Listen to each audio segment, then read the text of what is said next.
Paborito nyo yung Jollibee, di ba? Some of y'all, paborito yung Jollibee. So, pag-uusapan natin yun ngayon. Yun ay hindi lang basta-basta na fast food chain. Yun ay isang true Pinoy success story. So, pag-uusapan natin ngayon, si Tony Tan Kak Chong. Isang tao na nagsimula sa simpleng ice cream parlor at ngayon isa na siya sa pinaka mayamang lalaki or tao sa Pilipinas. Si Tony Tan Kak Chong ay pinanganak noong January 5, 1953 sa Davao. Anak siya ng Chinese immigrants mula sa Fujian, China. Mahirap ang buhay nila. Ang kanyang ama ay nagtatrabaho bilang isang cook sa isang Buddhist temple at restaurant. Kailangan nilang magtipid at magtrabaho ng gusto para mabuhay ang pamilya. Si Tony ay tumutulong na magluto at mag-work sa murang edad. Bagamat nakapagtapos siya ng chemical engineering sa University of Santo Tomas, hindi siya naghanap ng corporate job.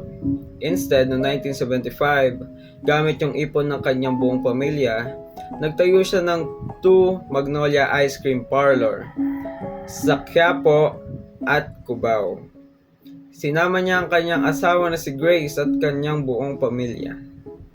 Simula bilang ice cream parlor lang, napansin ni Tony na mas gusto ng customers ang burgers at hot meals kaysa sa ice cream. Kaya noong 1978, sa edad na 22, ginawa niya ang matapang na desisyon. Binago niya ang negosyo niya at dito na napanganak ang Jollibee. Pero hindi naging madali para kay Tony. Noong 1981, pumasok ang higanteng McDonald's sa Pilipinas. Marami nagsabi sa kanya na isara na o ibenta na lang ang kanyang negosyo. Kasi sure na matatalo sila. Pero ang ginawa ni Tony, inadapt niya ang menu sa taste ng mga Pilipino. Mas matamis ang sauce, mas malaki ang portion, at mas masaya ang atmosphere. Langhap sarap, sabi nga nila, ang naging battle cry. Hinarap din niya ang mga economic challenges. Inflation, competition. Gamit ang family support, hard work, innovation, daan-daan nilang napalawak ang chain. Ngayon, ang Jollibee Food Corporation ay may mahigit 65,000 stores sa 34 countries. Si Tony Tan Kak Chong ay isa sa mga pinakamayamang Pilipino na may network na mahigit kumulang $1.1 billion.